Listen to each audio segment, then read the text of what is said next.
자, 안녕하세요. 역사와 전설 그리고 사실과 신화 속을 거니는 그리고 전 우주에서 가장 진귀한 이야기들이 모여있는 붓다로드에 오신 것을 환영합니다. 오늘 말씀드릴 내용은 붓다로드가 이제 맨 처음에 왕력편, 그 다음에 기이편, 그 다음에 이제 흥법편, 불교를 일으켰다라고 하는 거예요. 그래서 흥법편의 마지막 쪽입니다. 아마 다음 시간 뭐 그 정도쯤 해서 거의 흥법편이 끝날 거라고 생각을 하는데요. 그 다음에 이제 탑상편.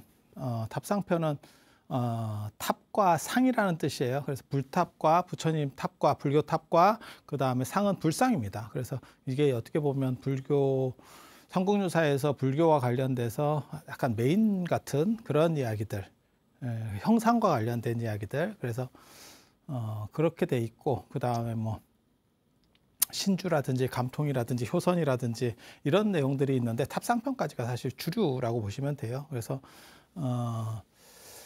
이제 흥법편 한번 살펴볼게요.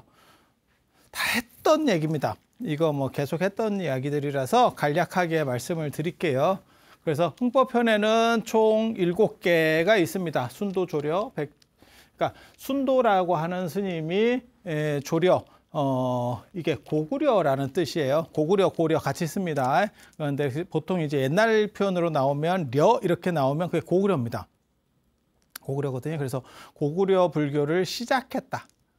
시작했다라는 뜻이고, 난타가 백제 불교를 열었다라는 뜻입니다. 열벽자를 써갖고 열었다는 거고, 그 다음에 아도가 신라 불교의 터전을 다졌다. 아도 말고 무코자 이야기가 나오는데 나중에는 아도가 다 아도 쳤죠. 그래서 아도가 참 어떻게 보면 복이 있는 분이에요. 그리고 이제 아도가 전에도 그런 얘기를 잠깐 해드렸어요. 아도가 이제 과연 실존 인물이냐 어떠냐. 무코자는 사람 이름은 아닙니다. 검은 옷을 입은, 그러니까 이렇게 약간 어두운 빛 옷을 입은 오랑캐라는 뜻이거든요. 외국인 이런 뜻이에요. 그래서 그건 사람 이름은 아니에요.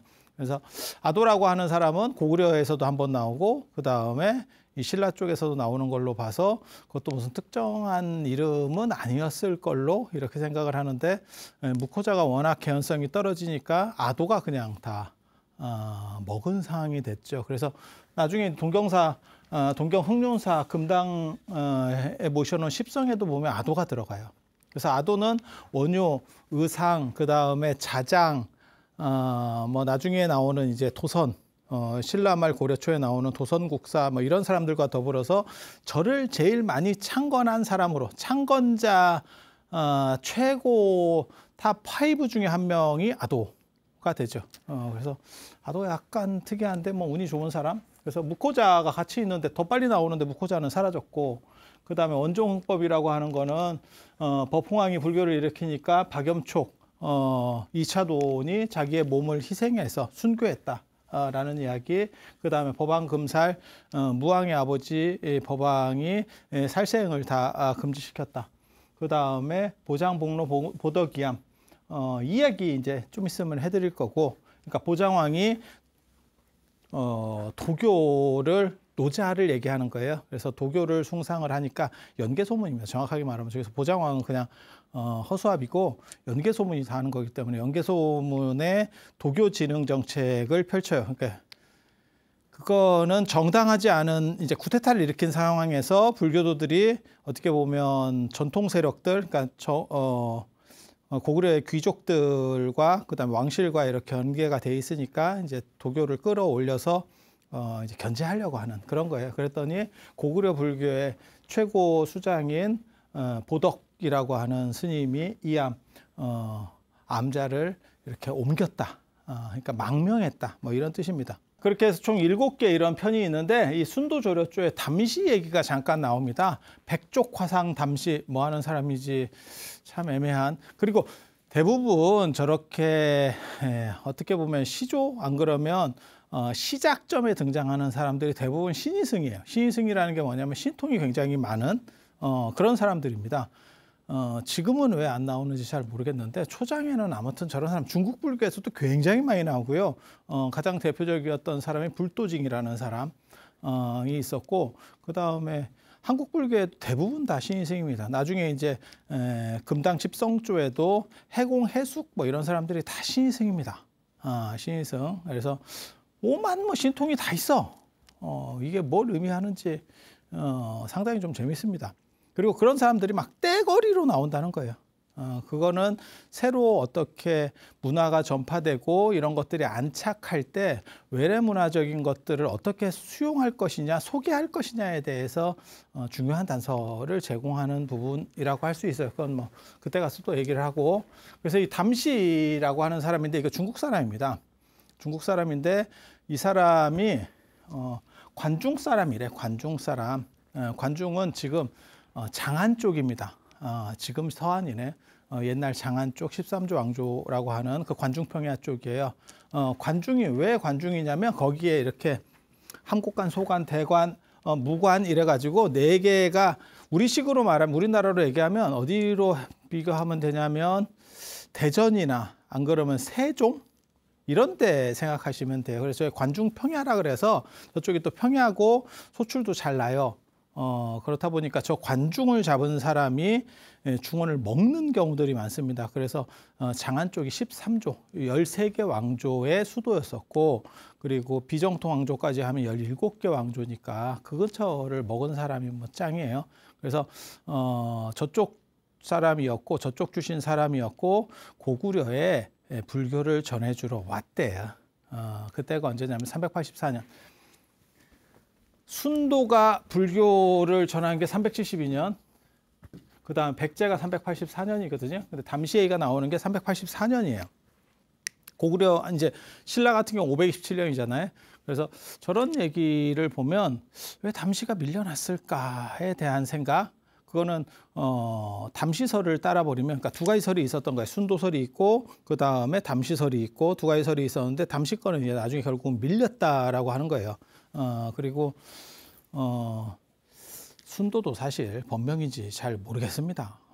도에 수순했다 이렇게 하면 이제 새로 불교가 전래했다, 진리가 전해졌다, 뭐 이런 의미로도 해석이 되기 때문에 이게 초창기 사람들 이름이 이게 약간 불확실해. 뭐 그렇다 치고 그래서 저 담시라고 하는 사람 백조과상이에요. 별명이 백조과상. 팔이 얼굴보다 희대. 이게 뭘 얘기하는지 잘 모르겠는데, 그래서 맨발로 잘 다니고요.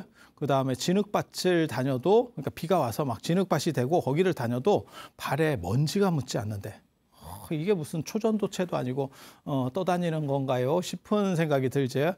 그리고 발이 굉장히 희다. 어떤 거 생각나세요?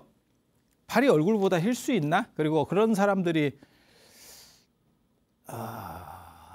그냥 생각으로 봤을 때 약간 유라시아 쪽, 그쪽 계열 사람이지 않았을까라는 추정을 해볼 수 있어요. 그러니까 일반인들 발보다 훨씬 이쁘고 뽀얀 발을 가진 사람.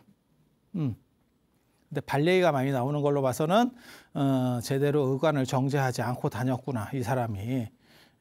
고구려에 왔었으면 고생 진짜 많이 했겠다. 추운 데서 어디 한번 인생 쓴맛을 봐야지. 그렇게 해서 불교를 전래했다는 이야기가 있어요. 그래서 발이 이 사람의 어떻게 보면 트레이드 마크야. 그래서 백족 화상이에요. 흰발 화상. 그렇게 해서 담시의 불교 전래 이야기가 잠깐 나오고, 나중에 고구려로 불교를 전래해주고 다시 자기 나라로 돌아갔대요. 그때가 이제 태무제 때, 북위의 태무제 때, 예전에 그 중국 이야기할 때 제가 얘기를 했었습니다.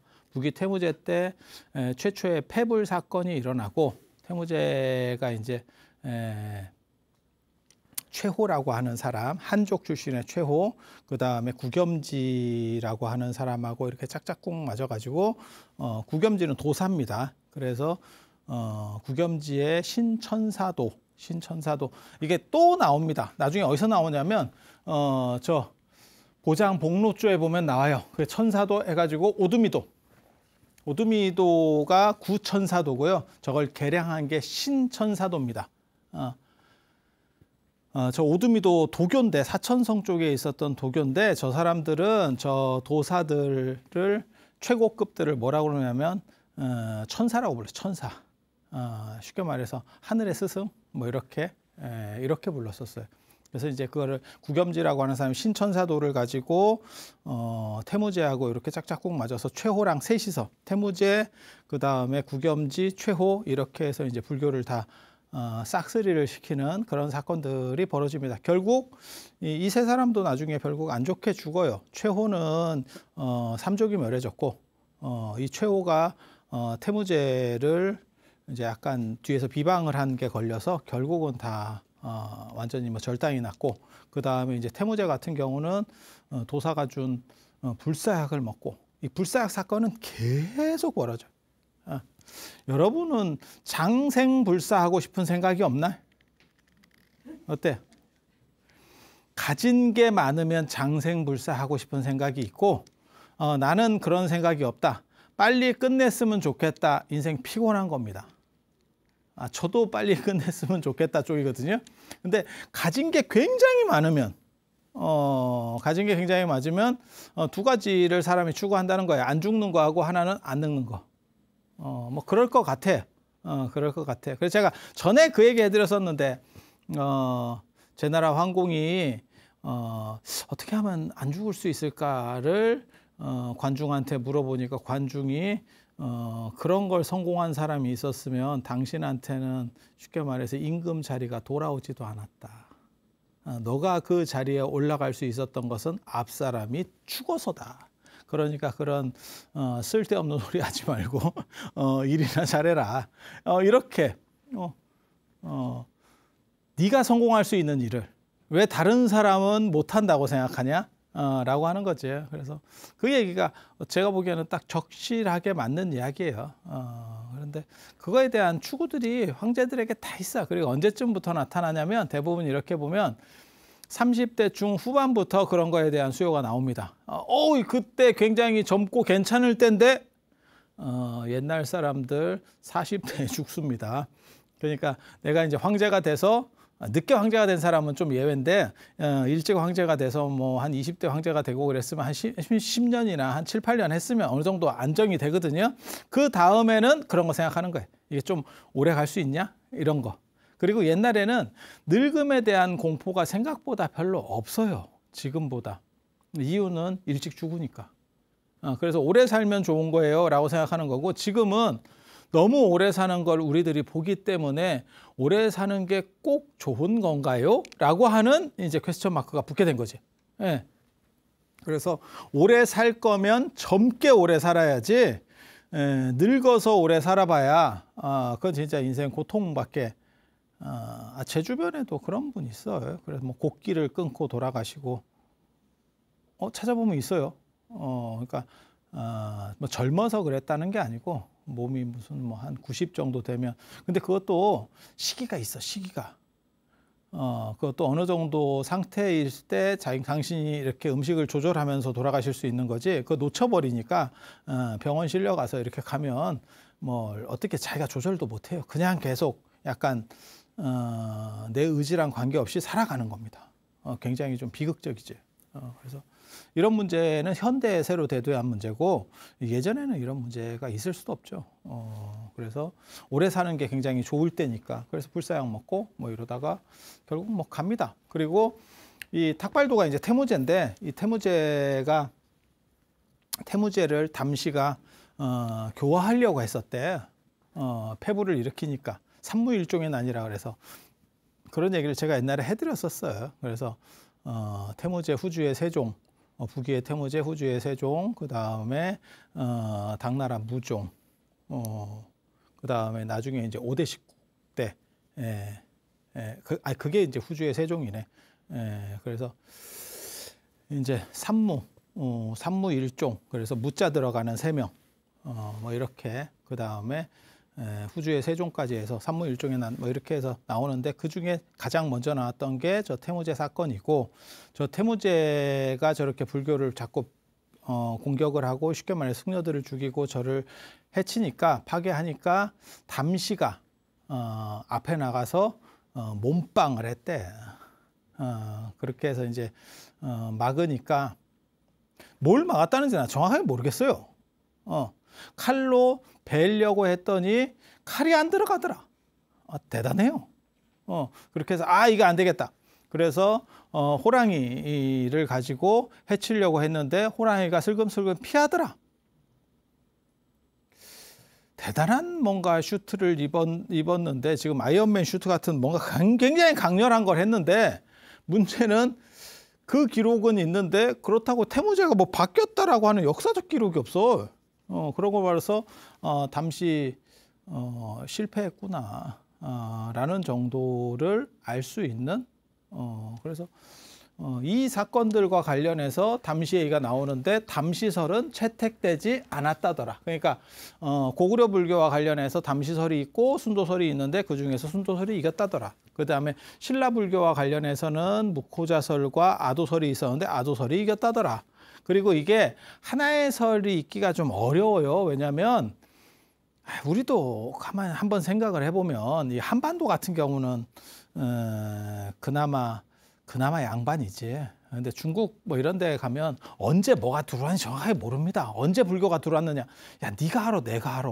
그러니까 그냥 공식 문서에 나오고 그다음에 제일 굵직한 기록을 찾아가는 거고 저런 전도승들은 다 이리 들어오고 저리 들어오고 이렇게 빈틈으로 들어오는 거예요. 그러면 그 중에서 나중에 유명해지는 사람 쪽으로 이제 쏠려 가게 되는 거지. 그래서 여러 다양한 설들 중에서 채택되고 있구나라는 정도를 이해할 수 있고 그분들이 뚜렷할 수도 없어요. 대부분 외국인들이 들어오는 거잖아요.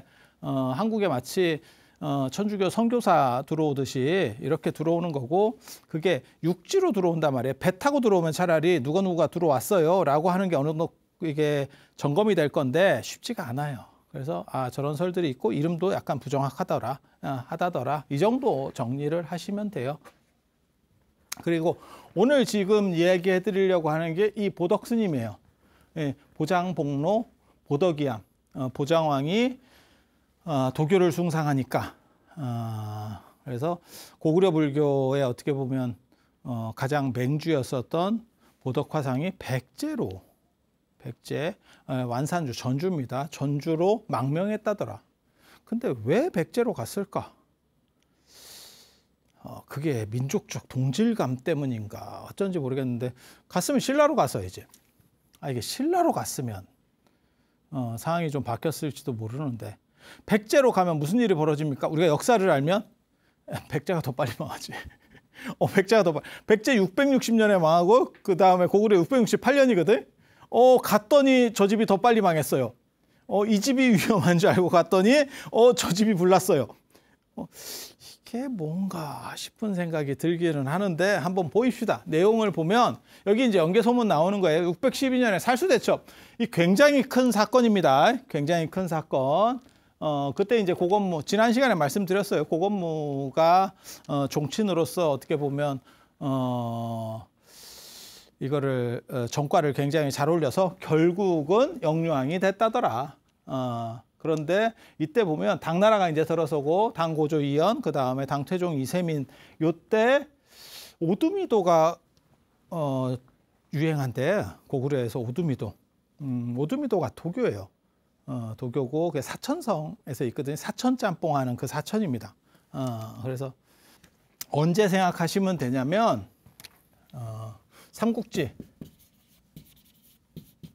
삼국지가 처음에 시작될 때 황건적의 난이 일어납니다. 황건적의 난, 머리에 노란 띠를 두른 도적들, 도적이라기보다는 정치가 잘 안 되니까 그냥 민중봉기에 우리식으로 말하면 동학 같은 뭐 그런 겁니다. 동학 같은 그런 건데 이 황건적이 이게 이제 태평도라고 하는 거고 장각이라고 하는 사람이 하는 게 저 도교예요, 도교. 도교. 그리고 같은 시대 때 사천성에는 저 오두미도. 이거는 장릉이라고 하는 사람이 만든 겁니다. 이게 다 도교인데 여기는 까불다가 정치 권력에 의해서 군대에 의해서 군웅들에 의해서 싹 전멸당해 버렸고 저 도교 저 장릉이라고 하는 사람이 장릉, 장도릉 이렇게 이제 좀 높여 부를 때는 장도릉이라고 하거든요. 이태백 하던 거하고 비슷해요. 그렇게 조금 높여 부르는데 저 사람은 이제 조조한테 바로 항복해 가지고 상황 파악한 사람. 그 당시 군벌하고 맞설 것이냐, 안 그러면 바로 타협할 것이냐 라고 하는 기로에서 타협을 했기 때문에 저 사람은 거의 뭐 종교 왕국 같은 거를 사천에서 유지받고 있었어요. 조조 입장에서도 얘네를 전부 다 직접 지배하기가 쉽지가 않았습니다. 당시에. 그래서 저걸 이제 냅두게 되는 거고, 그 다음에 저 도교가 뭐냐면 여러분이 도교를 어떻게 생각하시는지 모르겠는데 저 도교는 약간 주술성이 굉장히 강한, 우리식으로 말하면 무당 같은 겁니다. 그래서 부적, 그 다음에 어떻게 보면 굿 같은 거 하는 거, 그런 걸 보고 장초부록이라고 하는데 그런 거 하는 거예요. 그래서 무슨 뭐 철학적이거나 안 그러면 좀 세련된 그런 도교 아닙니다. 그 다음에 수행하고 뭐 호흡법하고 이런 거보다도 그냥 약간 무속적인 거, 우리식으로 말하면 딱 무속적인 거, 그렇게 가장 현실적인 거를 다루는 게 저 도교예요. 저 도교. 그리고 나중에 이제 위진남북조 시대쯤 돼야 그게 철학적으로 계속 이게 올라가거든요. 그래서 그리고 지금도 제일 잘 먹히는 거는 뭐 철학적이고 수행적인 거 다 필요 없어요. 영험한 거 먹힙니다. 영험한 거. 그러니까 사람이 지금 불교도 비슷한데요. 이게 마음을 평안하게 하는데 돈을 쓸 것 같아요? 말로는 그런 거를 나는 그거를 찾아요라고 말은 하는데 돈은 어디다 쓰냐면 이번에 내 자식이 어디 뭐 취직을 해야 되는데 뭐 용한 거 없나 했습니다. 그게 인간이에요. 그게 인간이에요. 그 사람이 나쁘다라고 말하는 거 아닙니다. 그 다음에 이제 수련 종교, 불교도 이런 수련 종교거든요. 그러면 어떻게 하냐면 내가 깨달음을 얻어서 나는 그러한 능력이 있는 거야. 나는 그걸 조율해 줄 수 있어. 내 의지에 의해서. 지금은 시대가 바뀌었어요. 근데 예전에는 그런 게 굉장히 잘 먹혔어요. 그리고 오늘날에도 그런 게 먹힙니다. 놀랍게도. 그래서 영험한 거. 그리고 저게 지금 2000 몇백 년 전 얘기거든요. 지금 한 2100년. 그러니까 저게 삼국시대 얘기니까 지금 한 2000년 전 얘기 되겠다. 그러면 2000년 전 얘기라고 가정을 하고 2100년 정도 얘기 되겠네. 저 시대에 저게 많이 잘 먹히지 않았을까? 그래서 도교가 이렇게 떡상하기 시작해요. 떡상하기 시작해. 그리고 나중에 이제 불교가 들어오면서 위진남북조 시대 때 불교가 이제 후한 명제 때 불교가 들어오긴 하지만 실제로 위진남북조에 확 퍼지기 시작하거든요. 그때 불교한테 눌리는데 다행인 거는 그 눌리는 과정에서 제도화된 것들을 배우게 되죠. 그러니까 어떻게 보면 우리는 삼성에 피처폰 만들고 있었는데 갑자기 아이폰이 들어오게 된 거야. 갑자기 아이폰이 외부에서 들어오게 된 거야. 그러니까 처음에는 이게 뭐지? 라고 했지만 삼성이 결국은 갤럭시를 만들어내는 것처럼 도교도 그런 식으로 영향을 받아서 정비를 해내요. 그래서 나름의 종교단체적으로 만들고 그 다음에 위진남북조를 거치면서 세련돼져요. 그 세련돼지는 과정 중에 하나가 구겸지의 신천사도입니다. 이 구겸지라고 하는 사람의 신천사도. 저거는 너무 약간 무속적인 거라서 사람들한테 조금 이렇게 정신적이거나 교양인들에게 말하기가 창피해. 그러니까 거기에 철학적인 것들로 재해석하는 방식들을 쓰는 게 저런 천사도거든요. 그래서 이러한 것들이 이렇게 시간들이 흘러서 결합되다 보니까 수나라 정도 때 되면 상당히 괜찮아요. 괜찮아. 그리고 당나라가 되면서 판이 한 번 더 바뀌거든요. 당나라는 전에도 제가 말씀을 드렸는데 중국 얘기할 때 말씀드렸는데 원래는 대하씨였는데 저게 이제 관농 집단 사람이에요. 그래서 대하씨였는데 유목민입니다. 유목민. 선비족 계열이에요. 그래서 그렇게 관농 집단 사람들이었는데 자기를 이씨로다가 바꾸지. 오얀 이씨, 우리나라 이씨하고 똑같은 이씨로 바꿔요. 그리고 도교의 시조라고 할 수 있는 노자가 이씨예요. 이입니다. 그래서 도교 진흥 정책을 펼칩니다. 당나라에서. 그걸 도선불후라 그래요. 도선불후. 도교를 앞에 놓고 그 다음에 불교는 뒤에. 도선불후라고 하는 거거든요. 그래서 이런 정책들을 펴니다. 그게 어떻게 보면 정통성을 못 가진 당나라 입장에서는 우리 집안에 저러한 대단한 성인이 있어. 원래 우리 시조는 저런 대단한 성인이었어. 그렇기 때문에 나는 당나라를 건국할 수 있었던 거야. 그 얘기를 해주고 싶었던 거예요. 그래서 그런 식의 정치들을 폈었고, 그런 식으로 그래서 도교 진흥 정책을 펴는 거예요. 그거를 뒤집는 게 나중에 누구냐면 현장 스님이에요. 현장 스님이 인도에서 귀국하면서 그것이 이제 뒤집어지기 시작하는 거고, 그게 당태종, 당고종 이치 때 그렇게 나오는 거고. 그런데 당태종 때 무슨 일이 벌어지느냐? 고구려 정벌이 펼쳐지죠. 고구려 정벌이 펼쳐져요. 그러면 그냥 생각을 해봅시다. 고구려 와서 죽은 사람들도 되게 많을 거고, 당나라 사람이 죽은 사람들도 많을 거고, 안 돌아간 놈들도 있겠지. 간 사람도 있고, 포로로 잡힌 사람도 있고, 그 다음에 가봐야 별 볼 일 없을 것 같은데 가는데도 고생인데, 그럼 거기서 그냥 사는 사람도 있는 거고, 우리도 마찬가지잖아요. 돈 벌어서 돌아가시는 분도 있고, 그 다음에 여기 살다 보니까 여기가 정착이 돼가지고 그냥 사시는 분도 있고, 진짜 결혼해서 완전히 뭐 이게 뿌리를 내리시는 분도 있고, 여러 종류가 있겠지. 그런 사람들이 영향을 줬을 거로 생각합니다. 게다가 그게 조금 들어온 것도 아니고 무진장 들어왔거든요. 그러면 대부분 쓸려 나갔어도 영향은 남겠지. 그게 고구려 말에 도교가 유행하는 사건이에요.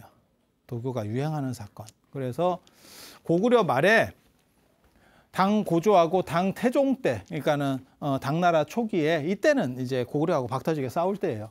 그때 오두미도가 고구려에서 유행한다더라. 그래서 도교를 이렇게 도교적 영향들이 올라가니까 약간 수요들이 올라가는 거예요. 그리고 전쟁 상황에서는 고대 전투는 더 그래요. 누구한테라도 빌고 싶어.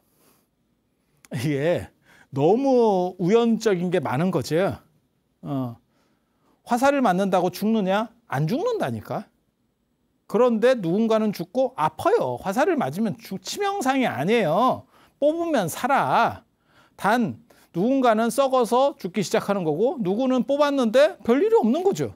아니, 우리도 그런 거 있어요. 상처가 났는데 언제는 이렇게 자꾸 뭐 별 볼 일 없는 상처인데 막 안으로 골마가지고 사람 피곤하게 만드는 경우가 있고, 어떤 때는 그냥 뭐 그런 거보다 하고 넘어가는 때가 있고, 그런 정도죠. 그러니까 감염, 2차 감염이 이제 어떻게 발생하느냐와 관련되겠죠. 그래서 그리고 왜 죽는지 인과론적인 설명이 안 돼요, 전쟁이. 이게. 그러니까 나는 정의롭게 살면 화살이 피해가느냐? 그거는 아닐 것 같습니다. 그래서 이게 굉장히 이렇게 변동폭이 클 때는 뭐라도 믿는다니까.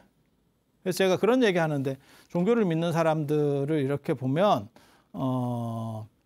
규칙적인 어떠한 생활을 하는 사람들의 종교 비중보다, 그러니까는 뭐 장사를 하신다거나 이렇게 유동성이 있는 걸 하시는 분들이 종교에 의존하는 경우들이 더 강해요. 왜냐하면 자기는 그 흐름을 느끼거든. 그래서 이렇게 했을 때, 내가 무언가를 했을 때, 종교적인 무언가를 했을 때 좀 더 나아지는 것 같은데, 근데 월급쟁이는 별로 그게 없죠, 뭐. 내가 봉사활동을 했더니 월급이 올라가더라? 봉사활동을 해서 월급이 올라가는 게 아니고 야근을 하면 올라갑니다. 그렇게 가는 거죠.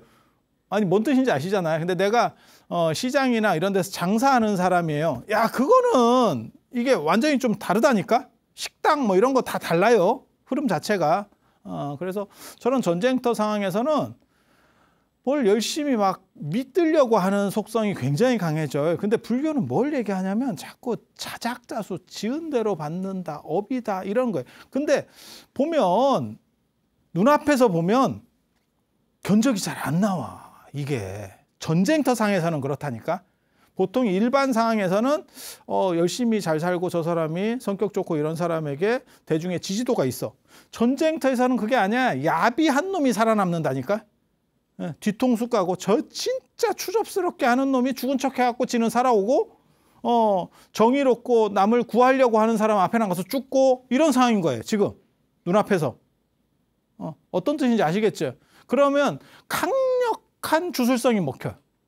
말도 안 되는 건데 네가 이러이러한 뭐 어떤 쉽게 말해서 부적을 갖고 있든지 뭘 하든지 뭐 이런 식으로 막 이러면 그러면 너는 살아. 이런 게 오히려 먹힌다니까 심리적으로 불안해서 나타나는 거예요. 그게 고구려 전쟁 시에 수당 전쟁 수고 전쟁 그다음에 고당 전쟁에서 고수 전쟁 고당 전쟁에서 그게 끝나고 나서 어느 정도 안정되고 나서 소강 상태 때 저 오두미도가 먹히는 그러니까 약간 중국 무속이 먹히는 이유입니다. 그리고 이제 고건무가 정권을 이제 오래 안정을 하고 그다음에 중국에는 수나라 다음에 당나라가 들어서는 거죠. 당나라가 들어서고 나니까 어떤 행동을 하냐면 고건무가 어떤 사람이라고 저는 생각하냐면 우리식으로 말하면 광해군입니다. 광해군의 등거리 외교 다 필요 없고요. 그냥 실리 외교입니다. 실리 외교. 적이든 아군이든 없다. 단 우리에게 유리한 쪽으로 노선을 탄다. 얍삽하지. 우리가 청나라한테 두드려 맞았지만 쟤네가 센 것 같으니까 우리는 손을 내민다. 복수를 해야 됩니다. 그런 거 됐고요. 이건 지금 복수할 상황이 아니다. 그러니까 이게 명분을 중시할 거냐 안 그러면 실리를 중시할 거냐에 대한 거고 조선은 거기서 아시다시피 명분을 중시했죠. 그래서 명나라 쪽 뭐저쩌고 하다가 결국 병자호랑 걸려가지고 다 두드려 맞은 거고 그러니까 오랑캐라도 관계없다. 일단 우리는 어떻게 보면 약간 경제인의 사고라고 보시면 돼요. 그러니까 뭐 이슬람이든 뭐든 관계없어. 그냥 팔아먹으면 되는 거지. 거기에 맞춰서 그런 생각을 했었던 게 광해군인 것 같고 그다음에 고건무도 비슷한 생각을 했던 것 같아요. 당나라가 들어섰는데 저건 좀 쉽지 않을 것 같다. 뭐 이런 생각을 했는가 봐. 그래서 중국하고 약간 이렇게 친하게 지내려는 관계 개선을 다시 정립하려고 하는 그런 상황들을 만들어서 한 게 뭐냐면 624년에 고건무 치세예요. 고건무 때 당고조 이연이 천존상을 보내오고 천존상이 이제 삼청이라고 하는 겁니다. 도교의 신상이에요. 도교의 신상. 그래서 태청 태산노군 그다음에 옥청 원시천존 그다음에 태청 상청 영보청군 이래가지고 그걸 삼청이라고 그러거든요. 삼청. 그래서 세 명의 신. 그중에 실존 인물은 노자도 뭐 실존 인물로서 가능성이 그렇게 높지는 않은데 이렇게 있고 그다음에 태상노군하고 그다음에 영보청군은 이거는 그냥 대충 약간 지어낸 삘입니다. 그리고 이 어떻게 보면 원시천존 쪽에서 옥황상제 같은 개념들이 나중에 옥황상제가 나오는 거는 송나라 때가 돼야 나와요. 그래서 그런 쪽까지 간다. 뭐 이런 정도 생각을 하시면 될 것 같고 그래서 태상노군이 노자를 나타내는 건데 그래서 이 삼청에 관련된 천존상을 보내주고 그러니까 하늘을 다스리는 신들이죠. 세 명의 신 보내주고 그 다음에 도덕경 노자 도덕경 노자라고도 하고 도덕경이라고도 합니다. 도경과 덕경 두 권으로 상하로 나뉘어져 있어서 그래요. 그리고 원래는 덕경, 도경입니다. 그래서 덕도경 이렇게 하던 게 나중에 도덕경 이렇게 바뀌었고요. 그냥 읽을 때는 그냥 뭐 노자라고 해도 마찬가지입니다. 그래서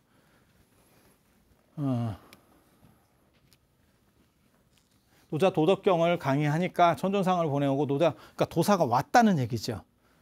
하니까 영유왕이 신하들과 함께 이걸 들었다. 그 얘기는 뭐냐면 이게 왕궁에서 강의가 이루어졌고 그 다음에 국가 차원에서 뭔가가 있었구나. 그러니까 당나라에서도 그렇게 우리에게 저 도교를 전해준 거고 우리는 그걸 수용하려고 했었다. 그리고 고건무가 어떻게 보면 수나라 당나라 때 전쟁 영웅인데 그걸 막아내는 전쟁 영웅인데도 불구하고 살수대첩에 을지문덕과 더불어서 최고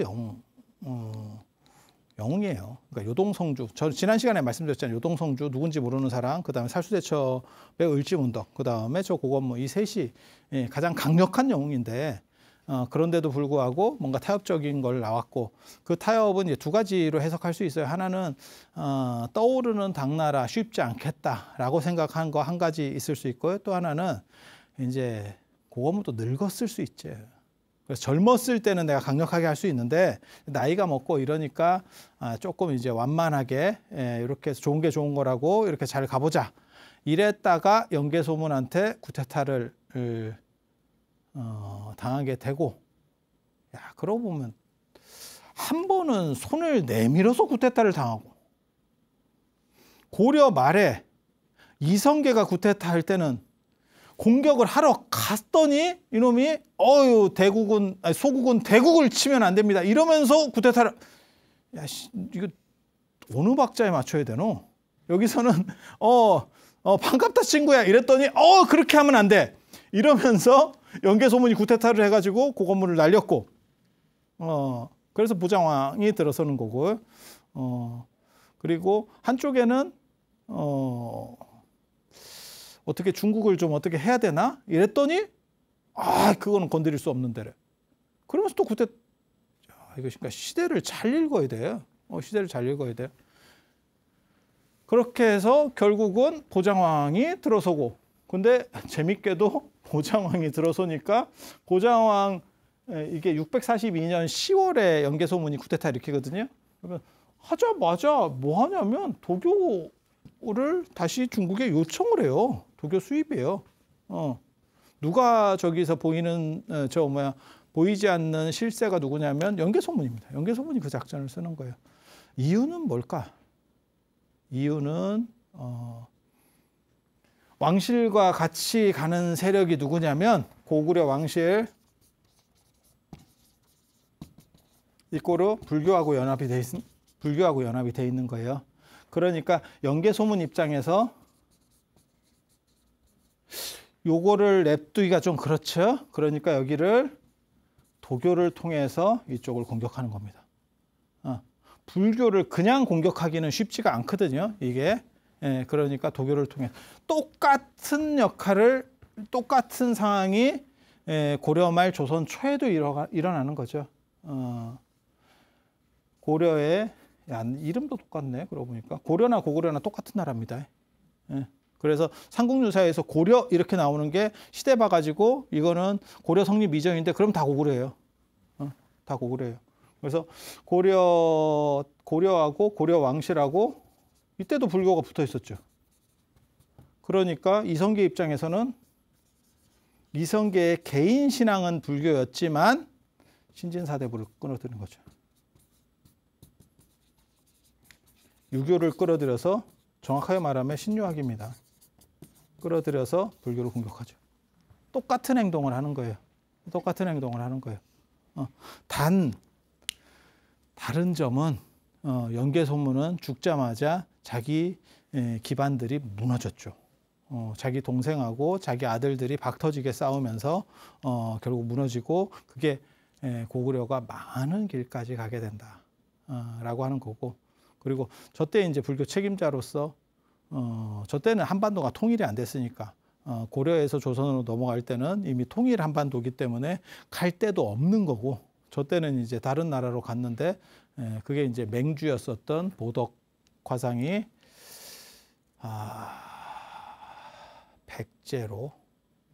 백제인가 그것도 어떻게 가는 거냐면 날라서 집을 날라서 가는 거예요. 그래서 비례방장이에요.